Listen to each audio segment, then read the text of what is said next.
السلام عليكم ورحمة الله وبركاته. ازيكم يا اصحابي؟ عاملين ايه؟ يا رب تكونوا بخير. النهارده ان شاء الله جايبه لكم فيديو حلو قوي هتستفادوا منه جدا. لو اي حد عايز مشروع او بتحبي تعملي حاجة في البيت، هنعمل اسهل طريقة لعمل الاسبونج بالدقيق العادي او التورتة بالدقيق العادي. يلا بينا نبدأ الفيديو، بس قبل ما ابدأ ما ننساش نضغط على اللايك ونشترك في القناة ونفعل الجرس علشان يوصل لكم كل فيديوهات جديدة انا بنزلها على القناة. يلا نبدأ مع بعض. أول حاجة بسم الله الرحمن الرحيم، عندي 3 بيضات متلجين من التلاجة، وعندي فانيليا، معلقتين خل من اللي هي المعالق الكبيرة، وعندي نص كوباية سكر حبيبات، اللي هو السكر الناعم اللي بالشكل ده الأبيض، مش السكر اللي هو المصفر ده، لا ده أبيض ناعم، يعني مش ناعم قوي بس هو حبيباته صغيرة. عندي نص كوباية مية متلجة فيها تلج، وعندي معلقة كبيرة محسن جل. طبعا الجل فيه نوعين، المحسن اللي هو في الكيس اللي هو البونو اللي شفناه مع بعض في الفيديو اللي قبل ده، والكيس واللي هو السايب. دي مية متلجة من التلاجة وكانت في الفريزر، يعني فيها تلج. وده المحسن بتاعنا اللي هو ده السايب. انما في اكياس كده ب7 جنيه او ب8 جنيه، ده او ده الاتنين هيمشوا يعني كويسين جدا، الاتنين بيدوكي نفس النتيجة. بننزل بكل المكونات عندي في المضرب. طبعا كل حاجة عندي متلجة والمية فيها تلج. وعندي معلقة نشا كبيرة او معلقتين يعني، بس يكونوا ممسوحين، ومعلقة كبيرة من الكيك شيف اللي هو الكيس الأحمر ده، مش اللي هو البيكنج باودر. ولو عايزة تعملي كاكاو بشوكولاتة اللي هي غامقة يعني، يبقى معلقتين كاكاو خام اسباني. اتمنى تضغطوا اللايك انتوا بتشاهدوا الفيديو، شكرا. والدقيق طبعا عندي كوباية وربع دقيق، اللي هو الدقيق الابيض، الدقيق الفينو اللي هو متعدد الاستخدامات. يعني اي فينو، اي دقيق فينو اللي هو الدقيق الابيض ده هيمشي معاكي. طبعا بنحط كل المكونات في المضرب. لو عندك مضرب بيض زي بتاعي انا ده، بس ده اللي هو ليه البولة والحامل بتاعه. لو مضرب عادي برضو مفيش مشكلة، لو المضرب اللي هو اللي بالعجان ده برضو مفيش مشكلة، الاتنين هيدوكي نفس النتيجة. بس اهم حاجة تتبعي الخطوات بالظبط، اللي هو اي حاجة البيض والمية يكون من التلاجة، والسكر يكون اللي هو السكر الابيض اللي هو حبيباته صغيرة، ومحسن الجل برضو يكون من التلاجة. كل حاجة تكون طالعة من التلاجة. هقول المقادير تاني وهسيب لكم برضو المقادير في صندوق الوصف. 3 بيضات متلجين، فانيليا، معلقة خل، نص كوباية سكر حبيبات اللي هي حبيبات صغيرة يكون ابيض، نص كوباية مية متلجة، معلقة كبيرة محسن جل، وكوباية وربع دقيق من اللي هو الدقيق العادي، ومعلقتين نشا يكونوا معلقتين من اللي هي الكبار ممسوحين، معلقة كيك شيف، ومعلقة كاكاو لو كنتي هتحطي كاكاو اللي هو معلقتين كبار. بس كده انا بحط ورق زبدة، واي ورق عندك برضو يكون ابيض. في كل الفيديوهات بقول لكم الموضوع ده، يكون اي ورق يكون ابيض، ما يكونش مكتوب فيه عشان الكتابة دي مش صحية. بس كده بحطهم في صينية. الصينية دي مقاس 28، الصينية دي مقاس 28. هو المفروض تبقى في صينية أصغر من كده، اللي هي الصينية 18 أو 20، بس أنا عملتها في الصينية دي علشان مش عايزاها تكون عالية، وعايزاها تكون كبيرة كبيرة ومش عالية. فانت لو حباها تكون عالية مثلا تعملك 4 طبقات، يبقى مقاس 18 أو مقاس 20، اللي هي الصينية أصغر صينية في الطقم، سواء المستطيلة أو المدورة. هسويها في الفرن درجة حرارة تكون 180.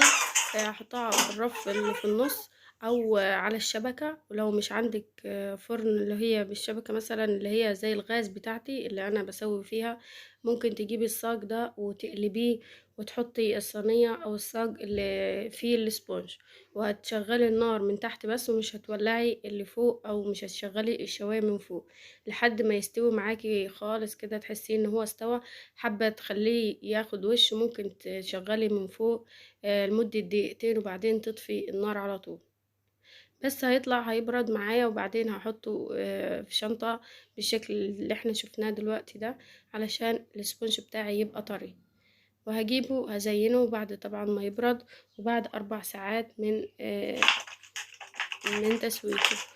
هجيب السيرم او الشربات بتاعي، هيكون عبارة عن كوباية مية وكوباية سكر، وبيغلوا على النار، بحط لهم نقطتين مية. وبعد كده بسقي بيه الكيكة. طبعا الكيكة بتاعتي مش محتاجة اي سوائل او اي حاجة تضطريها، طبعا مش مستاهلة خالص، هي ناعمة جدا وطرية جدا.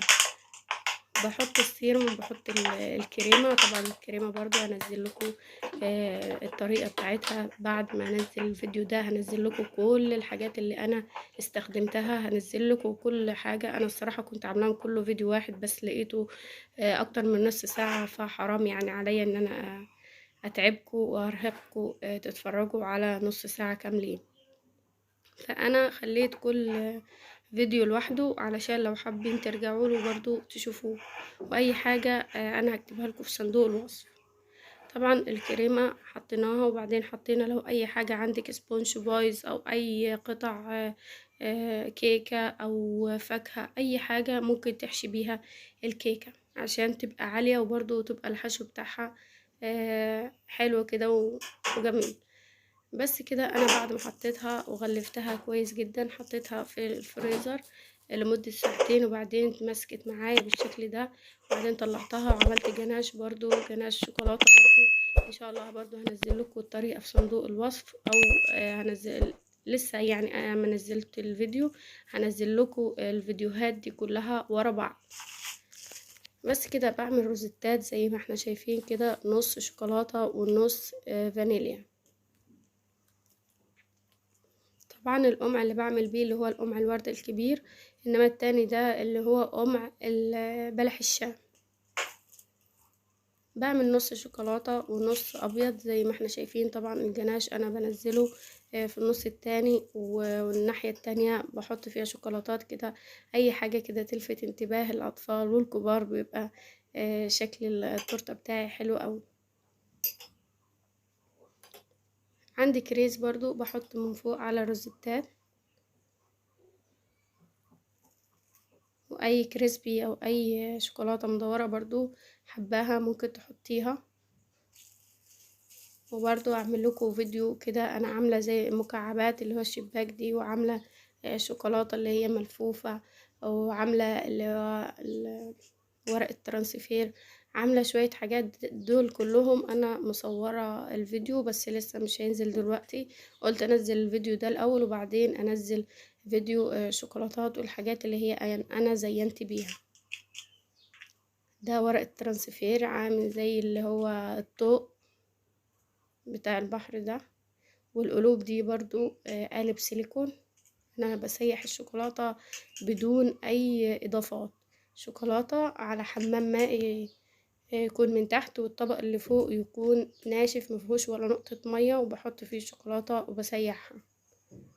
وده برضو قالب اللي هو الشباك ده، برضو احنا شفناه في فيديو المشتريات، برضو هنزل لكم الفيديو. اي فيديو محتاجينه هتلقوه في صندوق الوصف، او لو لسه ما نزلش هينزل بعد الفيديو ده على طول. طبعا التزيين ده حسب رغبتك انت وحسب امكانياتك انت، واي حاجة عندك في الثلاجة او عندك مخزناها برضو تمشي، هتبقى شكلها جميل جدا. طبعا انا بحب ازين على صينية او اي حاجة، وبعدين بحب انقل التورتة بتاعتي بنقلها على الطبق ده، او الحاجة اللي انا هقدم فيها. عملت روزيتات كده، لفيت التورتة من تحت بروزيتات صغيرة اللي هو القمع الصغير، وبقت بالشكل ده. وبكده يبقى فيديو النهاردة خلص. اتمنى يكون عجبكم التورته او السبونج بتيه العادي. يا رب يكون الفيديو عجبكم واستفدتوا منه. اتمنى لو استفدتوا منه تشيروه وتشتركوا في القناة وتفعلوا لي الجرس على الكل عشان يوصل لكم اي فيديو جديد انا هنزله. المشروع ده بدأناه مع بعض طبعا واحدة واحدة كده، وهنبقى مع بعض واحدة واحدة، واي حاجة هعملها هنزلها لكم. وطريقة عمل برضو الجاتو انا صورته وهنزله لكم ان شاء الله بعد الفيديو ده. هتستفادوا منه جدا وهيبقى مشروع ان شاء الله ناجح، وربنا يبارك لكم ويوسع عليكم ان شاء الله. وبكده يبقى فيديو النهارده خلص. اتمنى منكم انكم تضغطوا لي اللايك وتشتركوا في القناة علشان مشاهداتي هابطة جدا. وشكرا لكم، شكرا للمتابعة، والسلام عليكم ورحمة الله وبركاته.